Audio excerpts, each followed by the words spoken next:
امروز دوشنبه 17 ایول است. خبرگزاری‌های تاجیکستان و جهان از استودیوی رادیو آزادی پیشنهاد می‌شود. سرخط بعضی از موضوع‌های روز.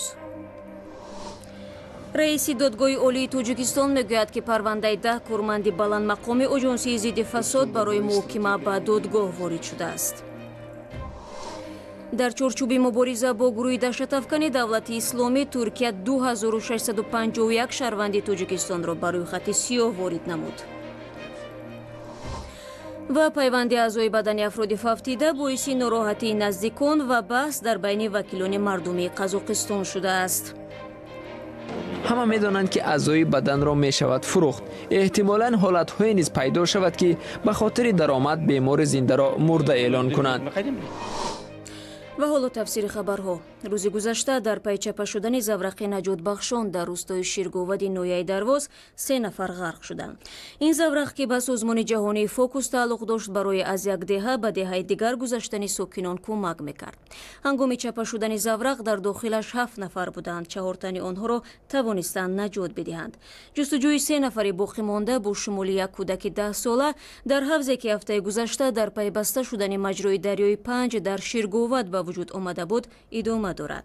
گزارش مفصل در این باره و عکس و ویدیوهای نو از جای حادثه را شما می توانید در سامانه www.azadi.org و آزادی ویدیو یوتیوب پیدا کنید. امروز در دوشنبه ضمن نشست خبری رئیس دادگاه عالی تاجیکستان در برابر دیگر موضوعهای مهم به پرونده پرسر و صدای کارمندان بلندمقام آژانسی ضد فساد داخل کرد. هفته گذشته منابع رادیو آزادی به دادگاه عالی ارسال شدن حداقل پرونده 2 کارمند بازداشت شده آژانسی را تصدیق کرده بودند. تفصیلات تازه را در این باره از همکارمان میرزونبی خالقزاد میشنویم. نشست خبری رئیس دادگاه عالی تاجیکستان شیر محمد شاهیان تقریبا 1 ساعت ادامه کرد و در همین تالار کلانترین دادگاه عالی تاجیکستان ادامه کرد.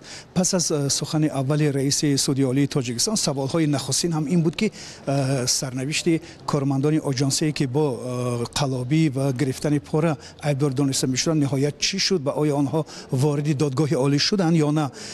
رئیس سودی عالی تاجیکستان گفت که در همین روزها 10 پرونده کارمندان آژانس ضد کروپسیا وارد دادگاه عالی تاجیکستان شد و در همین روزهای نزدیک مورد استحصال سودی قرار میگیرند، اما در خصوص اینکه این پرونده ها مخفی هستند درباره جزئیات آنها اطلاع داده نشد.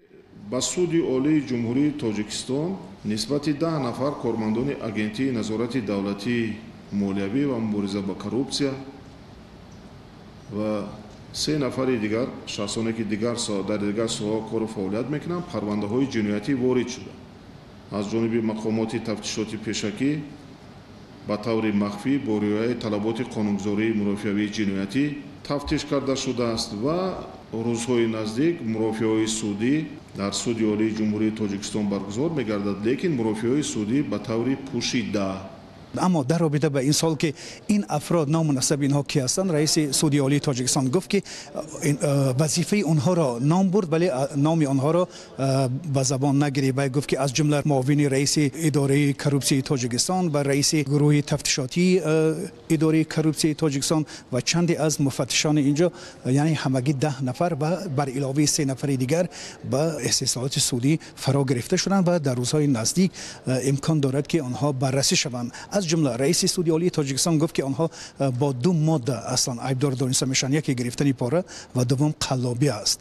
با طور عمومی آن چیزی که در خاطر من است نسبت معاون دیرکتوری اگنتی خب سردار ریاست تفتیشاتی اگنتی خب باز یک سردار ریاست دیگر است مفتشان ریاست تفتیشاتی و در مجموع کارمندان مسئول 10 نفر از агенти назорати давлатии молиявӣ ва мубориза ба коррупсия аст.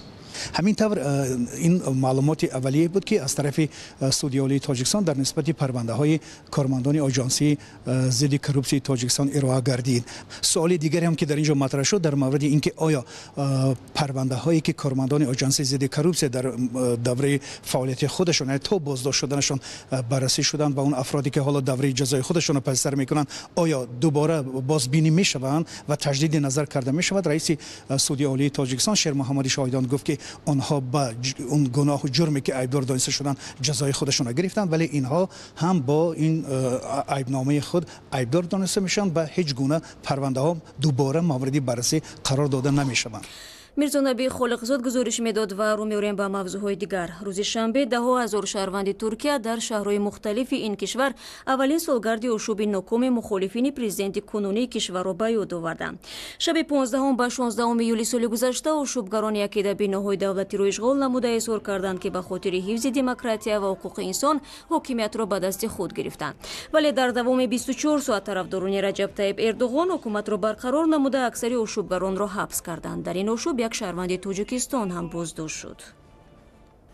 Bildiğimiz kadarıyla darbe girişimine katılan bir yabancı vatandaş olmadı.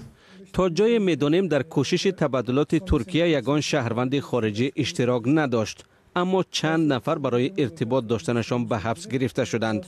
بغیر از یک شهروند تاجیکستان که عیناً با همین اتهام عیبدار میشد و بعداً رها گردید، دیگر نفر از تاجیکستان بازداشت نگردیده است.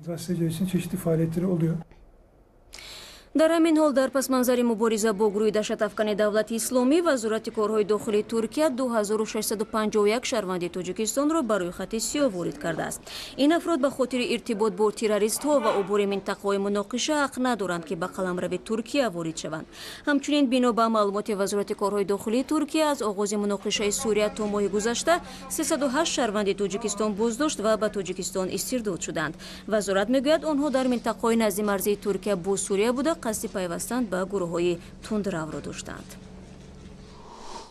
барномаро идома медиҳем. имрӯз дар яке аз паркҳои канори фурудгоҳи схиркполи Амстердам муҷассамае ба ёди 298 қурбонии парвози MH17 барпо хоҳад шуд ки дар он шоҳ ва маликаи Ҳолланд ҳузур хоҳанд дошт. 3 соли пеш дар ҳарими ҳавоии Украина ҳавопаймои хатсайри Амстердам Куала-Лумпур бо мушаки истеҳсоли Русия сарнагун шудааст. мо дар ин бора гузоришам пахш карда будем. مفتشان هلندی نواری سرنگونشوی پرواز هواپیمای شرکت هوایی مالزی MH17 را ترتیب دادند. آنها میگویند موشک استحصال روسیه هواپیمای ملکی را در حریم هوایی اوکراین هدف قرار داد. این آخرین عکس هواپیما است که از طرف یکی از 298 مسافران قبل از پرواز آخرین گرفته شده است. گزارش مفصل رادیوی آزادی درباره پرواز آخرین هواپیمای شرکت هوایی مالزی در سایت آزادی www.azadi.org و صحیفه ما در شبکه یوتیوب قابل دریافت است. шумо барномаи хабари телевизиони озодиро тамошо доред ва бармегардем ба Тоҷикистон. Академияи илмҳои Тоҷикистон рӯзи 14 июл 5 академик ва 35 узви вобастаи ин ниҳодро интихоб кард. ҳамин тариқ Саймумин Ятимов, раиси кумитаи давлатии амнияти миллӣ, Абдуфаттоҳ Шарифзода, сухангӯи раиси ҷумҳурии Тоҷикистон, Нуриддин Саид, вазири маорифу илм ва Низомиддин Зоҳидӣ, муовини вазири умури хориҷии Тоҷикистон, чун узви вобастаи фарҳангистони улум пазируфта шуданд. ба қавли мақомот дар маҷмӯъ 105 нафар барои 42 курсии академикӣ, узви вобаста ва пайвастаи фарҳангистони улум рақобат карданд. дар поёни натиҷагирӣ ҳамкори мо Искандари Фирӯз бо собиқ раиси фарҳангистони улум Маҳмад Шоилолов суҳбат кард ва аз ӯ пурсид ки кадом мушкилот имрӯз садирои илми тоҷик аст. бо асбобҳое ки солҳои 80-у 70-ум баровардагианд, мо имрӯз натиҷа пешниҳод карда наметавонем. ин камбуди имрӯзи асосии мо ҳамин аст. зеро имрӯз барои мисол микроскопи электронӣ ки нархаш $10 миллион аст, мо онро дошта наметавонем. дар ин самт мо албатта қафо меравем ва қафораи мо идома дорад, чунки ин гуна асбобҳои қиматро барои мо ҳеҷ кас харида наметавонад. дуюм масъалае ки мо бояд ба назар гирем, ҳукумати Тоҷикистон кӯшиш мекунад ки маблағгузории илмро нигоҳ дорад, дар як сатҳи нигоҳ дорад, лекин мутаассифона ин маблағгузорӣ кам аст. зиёди ин маблағгузорӣ барои пӯшондани маош меравад ва барои харидани лавозимоти муосири илмӣ ин маблағ каме мекунад. ин камбудӣ аст, камбудӣ хеле ҷиддӣ аст. чӣ мисоле оварда метавонед ки дастоварди олимони тоҷик? мисоли дигаре ки ман барои шумо метавонам, мо албатта дар шаҳри Душанбе зиндагӣ мекунем. хоб дар шаҳри Душанбе як масъалаи хеле ҷиддӣ аст, ин коркарди партовой маиши و صنعتی و کذا این سمت ما با همکارای خطایی ما کم کار شروع کردیم. ما باید یک تشکیل کنیم، همین خیلی کار تشکیل کنیم که یک سیکل بسته کار کرده این چیزهای ما تشکیل کرده توانیم. خوشبختانه حکومت شهر در این سمت با ما سر کار دارد، هم کار میکند، از ما خودش دور نمیگیرد. ما با شخصهای متصدی در این مسئله گپ زده بودیم. فکر میکنم که در این سمت هم ما باید نه فقط یک مرکز ما مرکز کلان نیستیم، یک 20-25 نفر کارگر داریم. در اکادمی ما دیگر اینستیتوت هستند که این کار با چیز دارند، مراغ دارند. فکر میکنم در این سمت هم کار ما پیش خواهد رفت. солҳои ахир пайвандсозии узвои бадан дар тоҷикистон рушд карда. Барои анҷоми чунин амалиёт ҳатто беморон аз кишварҳои дигар ба ҷарроҳони тоҷик муроҷиат мекунанд. тибқи қонунгузории кишвар танҳо хешовандон ҳақ доранд барои ҳамдигар донор бошанд. пайванд кардани узвои бадани ҷасади беҷон ба нафари дигар ва ҳамчунин хариду фурӯши узвои бадан иҷозат нест. Вале дар Қазоқистон ки ҳамин гуна қонун чанд соли пеш қабул шуда буд, номукаммалии баъзе бандҳои он дар ин авохир моҷароангез гашт. اخیراً در قزاقستان بحث کلان طبی برخاست. در ولایت آقتپه پزشکان پس از مرگ سریک بالسین کاشربای 23 ساله عضوهای بدنش را برای نجات بیماری دیگر استفاده کردند. این عملی آنها در دایره قانونی انجام شد که سال 2009 قبول گردیده است. بر اساس آن اگر بیمار قبل از مرگ عضوهای بدن خود را برای پیوندسازی وصیت نکرده باشد، پزشکان می توانند با استفاده از معیار احتمالیت رازیگی عضوهایش را استفاده برند. اما پیوندان این جهان از عملی پزشکان به خشم آمده به دادگاه شکایت کردند. شاید در آن لحظه میان پیوندان و پزشکان همدیگر نافهمی شده است. به هر صورت اگر شخص در حالت وزنین باشد، طبیبان این عمل را مخفیانه اجرا نمی کنند. خلاصه مرگ مغزی را پزشکان در کنسیلیوم که عبارت از چندین متخصص است میبرند و پیوندان همیشه در جریان گذاشته می شوند. قضیه آقتپه موضوع وصیت اعضای بدن را در قزاقستان داغ کرد. ساکنان از آن نگرانند که با استفاده از رازیگی خاموشانه بازار سیاهی تجارت اعضای بدن می تواند رشد کند. یوری پیا جراح قلب سالهای طولانی در خارج کار کرده است. از نگاه او صفت پیوندسازی به سطح رشد کشور بستگی دارد. او میگوید باید جامعه این را درک و قبول کند. یوری پیا تجربه ترکیه را در سمت بررسمیت ضروری وصیت اعضای بدن مثال می آورد.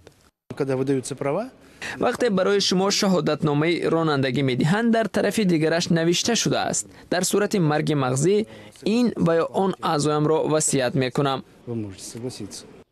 دانیار عبدالوف از نزدیکان این نفری که برای پیوندسازی دل اجازت دادند سپاسگزار است. او کی بودن آنها و در کجا زندگی کردنشان را نمیداند، ولی با نشان منتداری از پیدا کردن حیات دوباره میان دوستان و شناسایش وصیت کردن اعضای بدن را تبلیغ میکند. مسئله دونور شدن را من پیش از همه به خانواده مطرح میکنم. مثلا من با مادرم و دیگران هم گفتم که اگر مبادا اتفاق بیفتد اعضای بدنم را برای نجات نفر دیگر بدهید. در مدت 8 سال استفاده از احتمالیت رازیگی برای پیوندسازی عضوها، مقامات تندرستی لازم ندانستند که میان جامعه کارهای عاموی فهماندهی را انجام بدهند. در نتیجه وکیلان حالا درباره وارد کردن اصلاحات به این قانون اندیشه دارند. بدون رضایت پیوندان گرفتن اعضای بدن شخص فوتیده چندان درست نیست. در این زمینه محدودیت‌های معین مذهبی و اخلاقی وجود دارند. ما را ضرور است که این معیار قانون را اصلاح کنیم. از نگاه من همچون شهروند بدون رضایت گرفتن اعضای بدن قابل قبول نیست. همه میدانند که اعضای بدن را می شود فروخت. احتمالاً حالت‌های نیز پیدا شود که به خاطر درآمد بیمار زنده را مرده اعلان کنند. اما با باور جراح قلب یوری پیا بیکار کردن این معیار رشد پیوندسازی عضوها را در قزاقستان باز می‌دارد. در همین حال وزیر تندرستی قزاقستان معتقد است که راه اندازی نظام بیمه حتمی در کشور می تواند سوء تفاهم میان پزشکان و دانوری احتمالی را از بین ببرد. و با امید خبرهای خوب برنامه امروز را انجام میدیم. اخبار گزارش از این بیشتر را در وبسایت www.azadi.org و صفحه های ویژه ما در فیسبوک و توییتر و ادناکلاسنیک دنبال کنید. نوارهای دیدنی در آزادی ویدیو یوتیوب گذاشته شده است. تشکر برای همراهی و تا برنامه فردا. خدا نگهداری هر یک شما.